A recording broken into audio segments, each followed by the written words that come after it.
Welcome to the Rethinking Humanity podcast, where we dive deeper into what makes us human and what causes us to thrive. I'm Lacey Delane. Hello, I'm Sonya Larrea. And we are so excited to have you guys for episode 31. We are actually extra excited to have you guys for episode 31.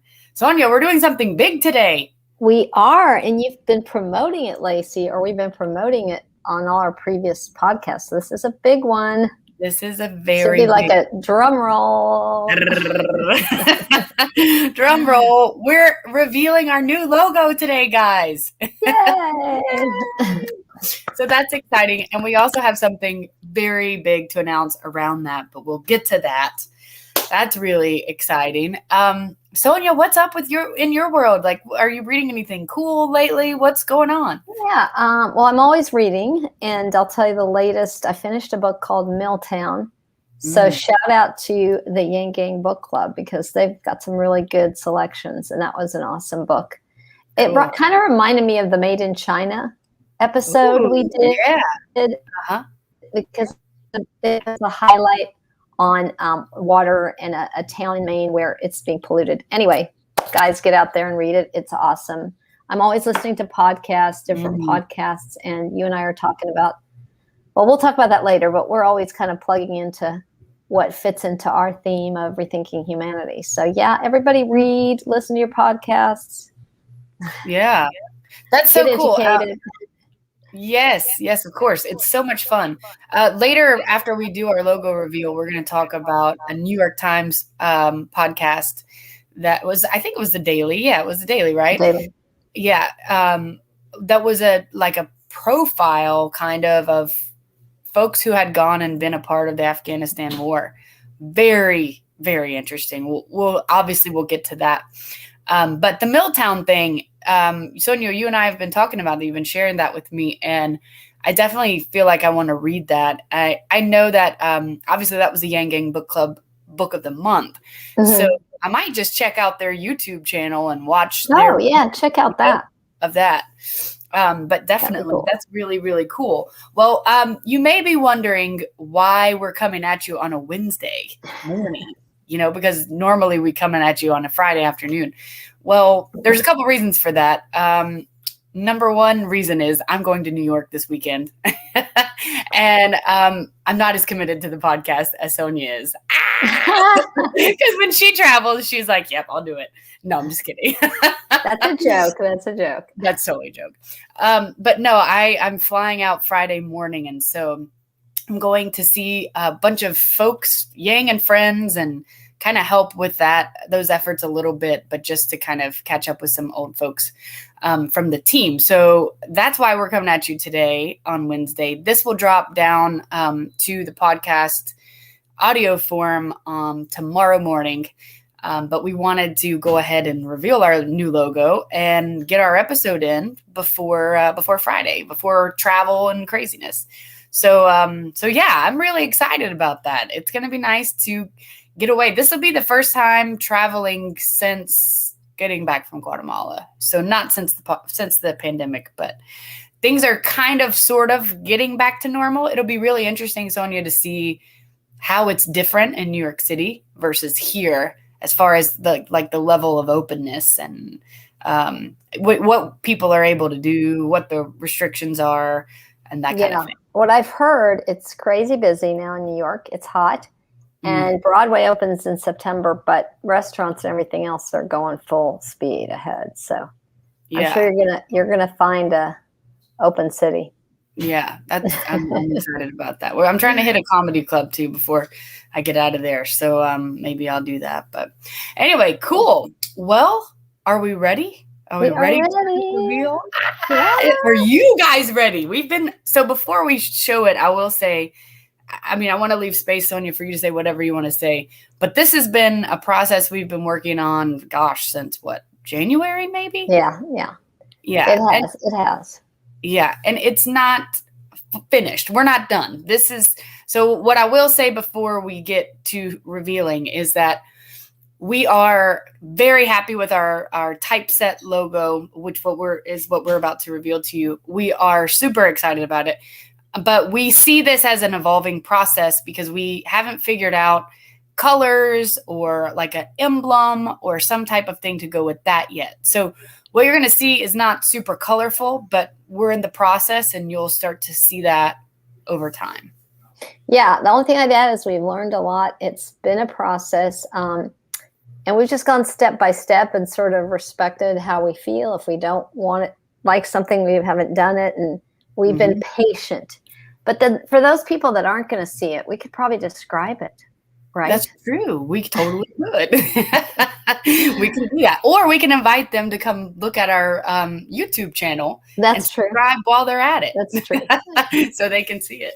But they will see it because after this drops down to the audio format, I will upload the new logo. The new logo. Okay, cool. And all the places you can find us. Okay, great. So with that being said, let's do this thing. Are we ready, Victor? Let's do it! Yay! Yay! There it is! Yay! That's beautiful. I think it's great. I mean, it's very simple. It's bold. It pops. We've had other versions where podcast is in the middle. So we may have podcast in the middle. We may have it to the side. But yes, this is it. This is it, guys. Yeah, it's it. Right now. Yeah, it's nice. I like it. So I want to send out a special thanks to Diego Jacobs. He is the one who actually designed this. And he's a friend of mine from Guatemala. So he's a talented graphic designer, and I'm thankful for his work in doing this. So yay, and thank you, Diego, for that. So yay. So this is it, guys. And like we said, it's, black and white right now. It's kind of simple, which we are happy with. But you'll see it develop over time. So with that being said, we have another big announcement here. Sonya, and that is that we have been working on a website all this time too. So yes. We have a website to reveal to you today. Yay! All right. So without further ado, here it is. Whoa. So actually, Tom Jeffrey helped us with this website, helped us build it. As you can see on the homepage, there's a picture of us, which, we just don't have any art. We don't care about our pictures of us. We just don't have much more than a black and white logo right now. So here we are. Subscribe on YouTube is the, action button there. It says a casual conversational podcast exploring how we can rethink the way we do life. So, and then we have our logo here again. Some people, I have heard, like Richard actually, Sonya was scrolling through it and he goes, "Oh, I thought that was the end of the website after the logo." So keep scrolling, people. It's not over yet. Yeah, keep looking. Mm-hmm. And so this is the Wall of Love area is just some tweets of people who've said wonderful things. You can access our latest episode on this website. It's always highlighted. And then there are featured episodes. Sonia, you want to talk a little bit about those, the featured episodes? Yeah, I mean, we've got some interviews and some of the ones that are really, I think we got a lot of viewerships that we want people to see. And you can just go to those specifically and find one that you're interested in. So it's a great website, Lacey. I love it. Tom did a great job. Then we have our little bios here, mini bios, and then links to our social media. And then below that, you can actually access. Oh, you can buy us a coffee. I forgot about that. Right. If you like the podcast, you can click on these links to buy us a coffee. And then you can also find us on Clubhouse. These are links to find us on Clubhouse.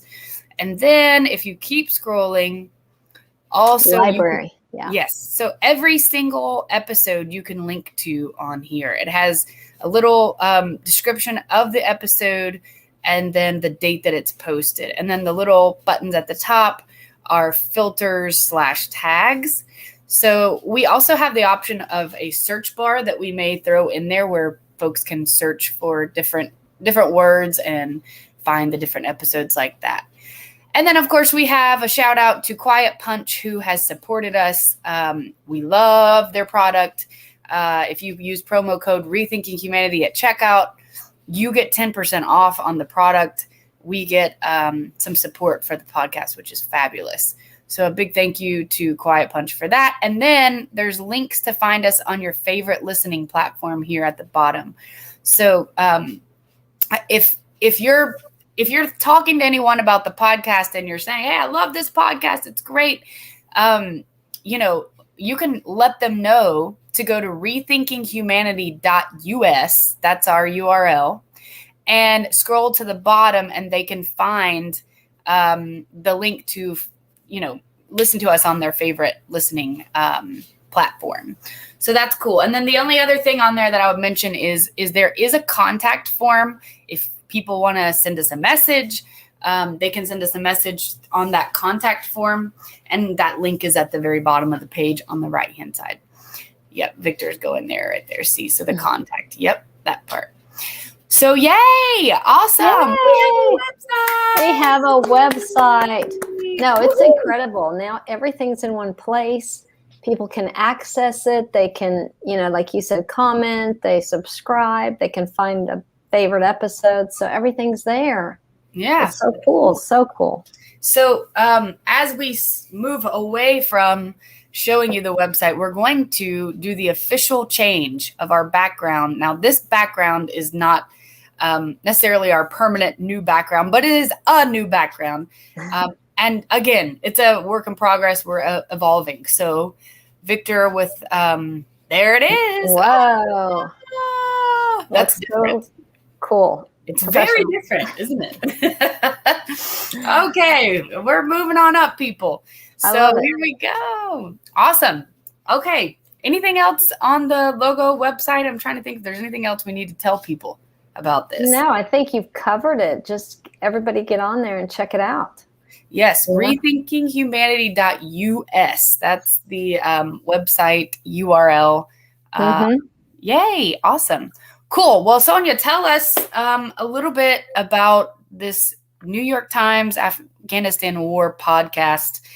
I would love to chat about this today. Sure. So I like to, as you know, both Lacey and I, we're always reading things and we're always sharing. It could be an article or a podcast or whatever. And I have to be honest here that typically I wouldn't be attracted to read something. I probably am not so excited about reading anything military related. Yeah. That's probably not my thing. But this looked fascinating because it said it was going to highlight two individuals that went into the Afghanistan war and their journey, because they go in, it's a man and a woman, separate, obviously, they're not together. They both have enlisted.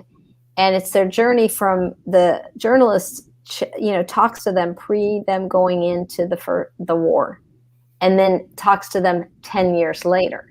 So I was just so moved by it that I told Lacey, told you to please listen to it. I guess what surprised me, well, it didn't completely surprise me. The amount of money we put into these wars is just unbelievable, just billions of dollars that you probably know, we've been told throughout the years. But then when you hear the individual stories, you say, what the heck are we doing? Right.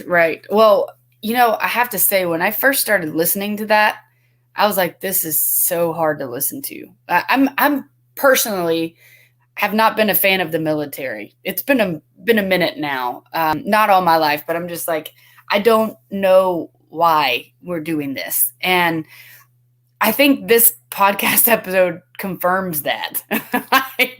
Not to give anything away, but the people at the end are like really questioning what was it all for, but it was very hard for me to listen to because there's some audio in there from the actual battlefield. Yeah, that was tough. And a couple of the folks so there's a man and a woman who they're interviewing, and then they talk to before they leave, and then when they come back 10 years later. And in the man's, I could be wrong about this, to correct me if I'm wrong, Sonya, but I'm pretty sure in the man's battalion or whatever it would be called, there were 2 guys who either lost a leg or both legs. Yeah, that's correct. In that audio. And it's like, I texted Sonya and I was like, this is traumatic just listening to it. Mm-hmm, mm-hmm. You know? But anyway, I think to go back to your point about the money, it's so amazing. So there's another movie on Netflix that I started watching. It's based on a true story, and it's called War Dogs. And at the beginning of the movie, it talks about how much money there is to be made basically in war. And it says something like $17 million per soldier is what it takes per year just to have them functioning, between the arms, between the outfits and the housing and the, all of those things. And so it's like, wow, that's a lot of money. Yeah. And this movie is about these folks who basically bid on Pentagon contracts for arms, for ammunition. And they make, I don't think I'm exaggerating by saying like over $100 million. I know that that there were like $30 million and $80 million on certain contracts that they had. It was insane. And it's based on a true story. Yeah, no, that's not surprising. So going back to what we were talking about with this specific podcast, so people get an idea if they're interested in listening. The stories where they get really interesting to me is you're looking at 2 different people. One woman's African American. She's actually has 2 children. She's married, so she has to leave her children to go to the war. The other gentleman that they highlight is like a Yale graduate. He's, like you were saying earlier, Lacey, leading a battalion. And you can hear in their voices, the very beginning, there's a degree of enthusiasm, commitment to what they're going to do. I mean, these are people that, they're going over there thinking, we're going to make changes. We have a mission.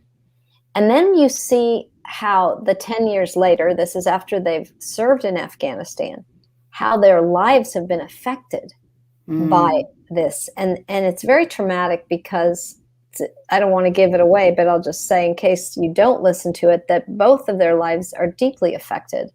Yeah. The woman is divorced.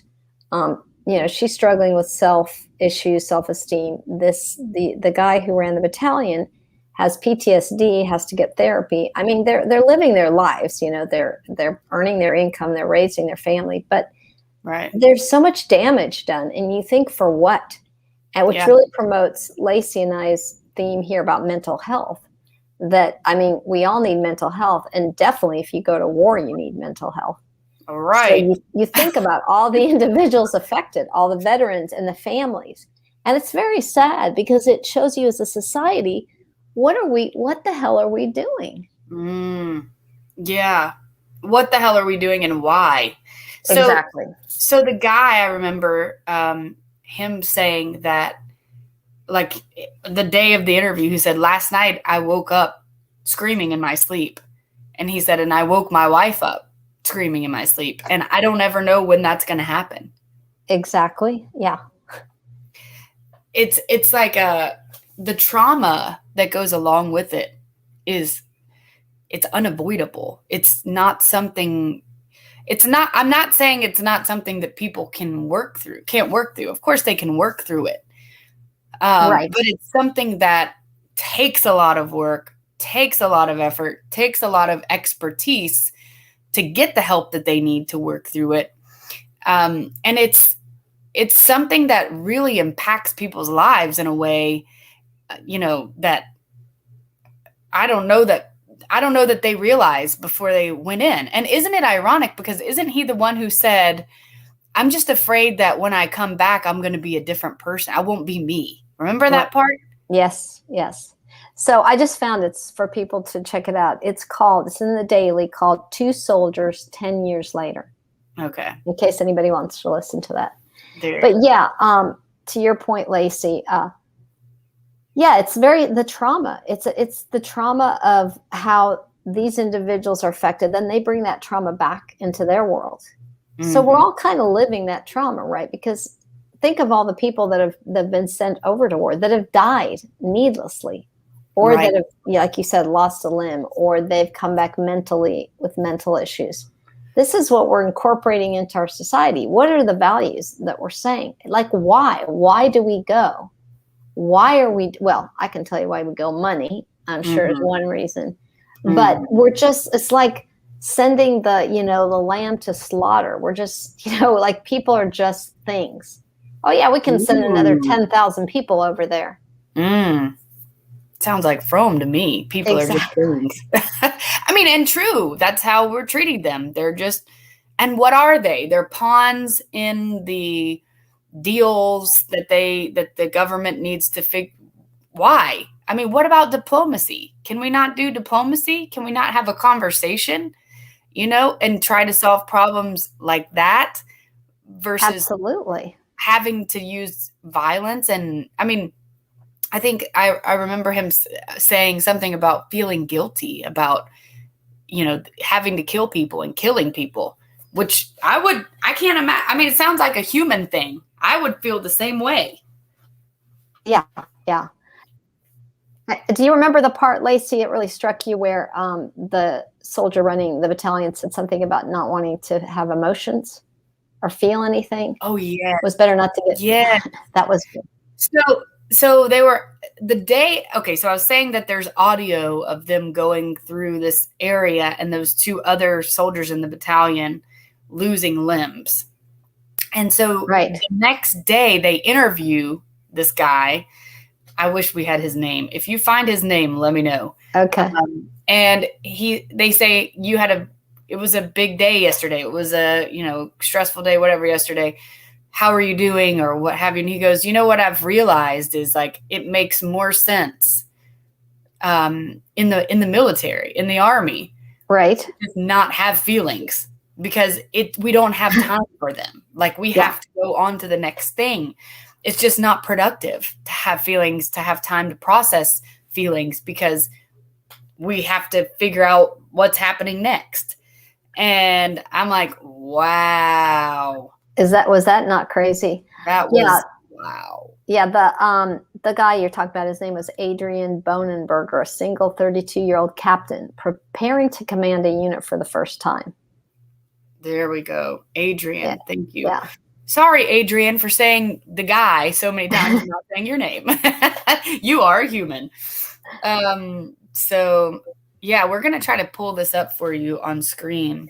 Yeah, just so people could kind of see it. The daily, there's some really good, interesting episodes on the daily. There it is. Yeah, there we go. Awesome. Go. So, there it is. Yeah. And of course, this is kind of timely because there's another wave of withdrawing from Afghanistan right now that President Biden is, in the process of. So this is kind of part of why this is happening. So the other thing that, go ahead, Sonya. No, I was just thinking the other thing is that this is the longest war. And so it has affected our society, and it has affected the values of our humanity. What are we doing? It's making us rethink, like you saying, Lacey, now we're pulling out. So we're realizing we weren't successful. There's the two of them. Will you scroll back up that picture? Yeah. So there's Adrian on the right-hand side, my right-hand side, y'all's, well, whatever. And then what's the lady's name? Can you see? Let's see. Tamara. Okay. Yeah. So there they are. And I mean, so the longest war thing, do you know what year this started? I think it was the Bush administration, right? Yeah, it was in the Bush administration. That's a good question. I think they have it right there in the beginning. Okay.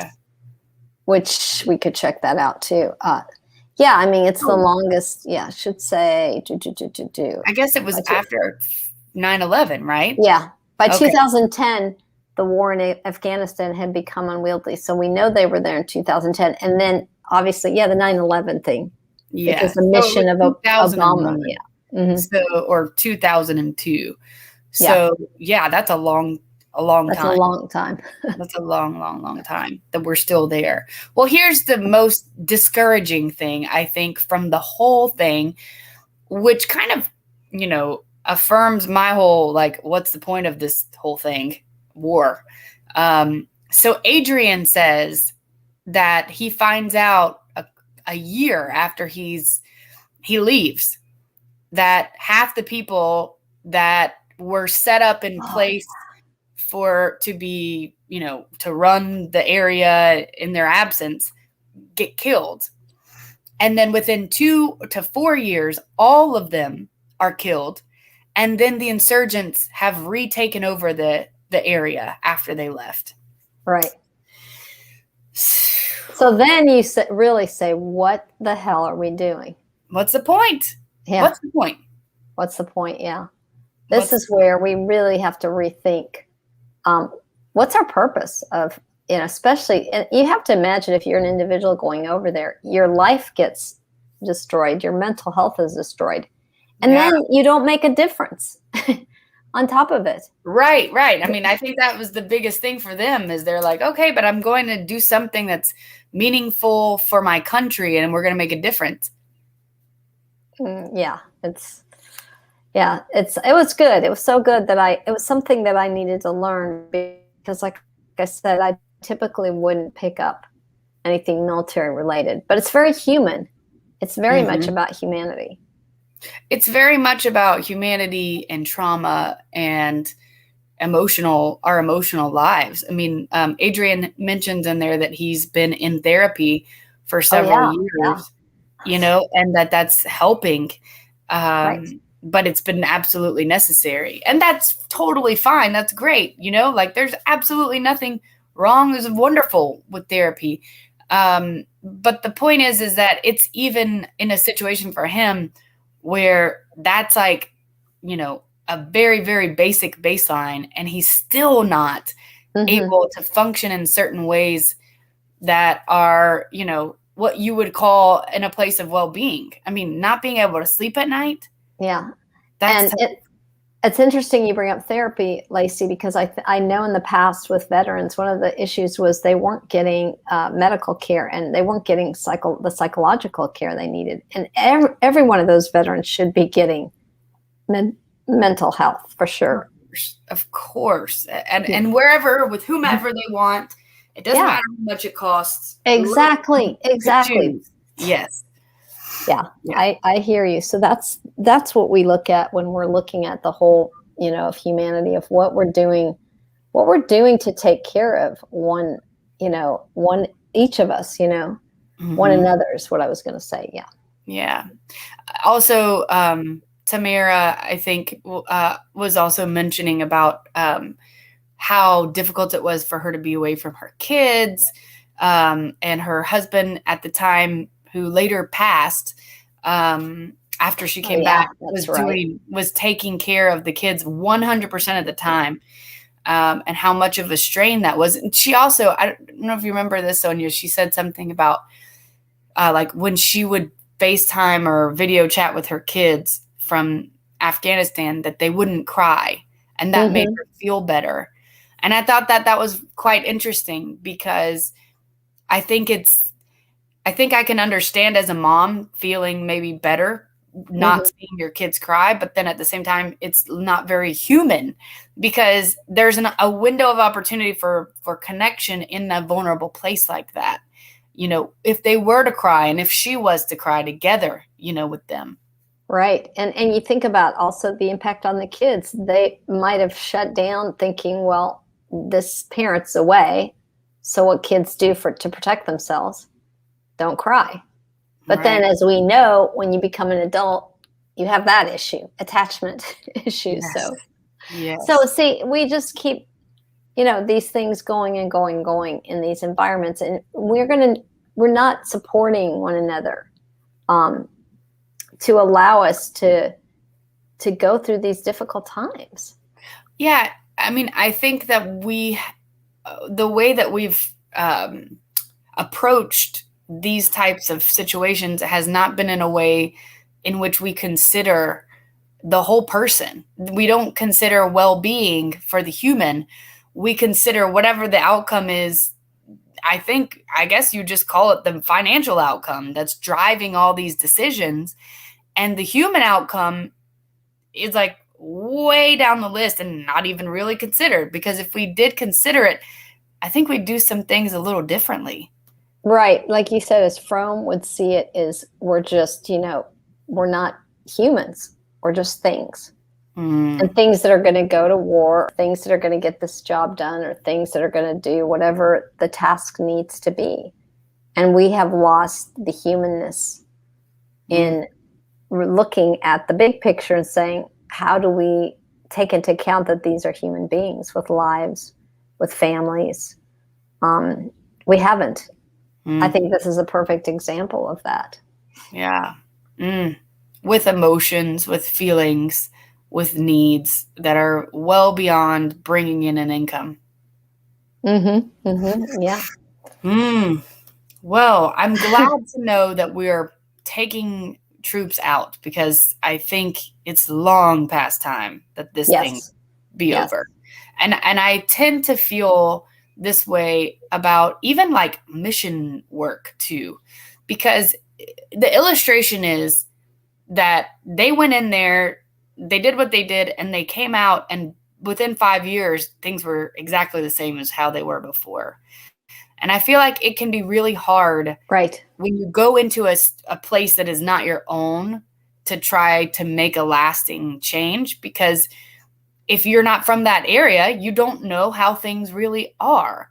And there is the understanding that you will leave at some point. And so I feel like it's not the most effective way, let's just say it that way, to help and aid change in certain places. And culture is a big, big part of that. And sometimes that culture clash, it really is not helpful. And that's what like the point is in the beginning, to be helpful. Right. But it really negates the whole point.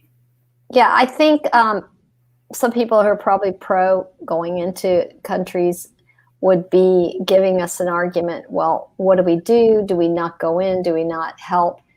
But to your point, I don't think it's completely never going into a country, but obviously the way we're doing it, how long we're staying, not understanding what we're getting into, feels to me like it's the wrong way.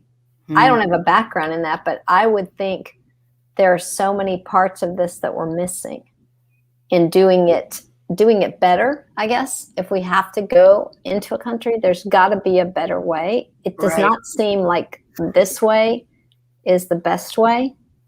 I can see, like you're saying, the trauma. I can see the fallout in there, and money is definitely driving it for sure. But there has to be other ways to try to achieve, supporting a country, or if you do have a threat, but this loss of life, this, trauma that people have to carry for the rest of their lives. And it's just like a generational thing. Then it passes on down into the family. We've got to find a better way to do this. Agreed. Very well said, Sonya, because it's not fair to make blanket statements. I know that. So it's not that we don't need to go into these places per se.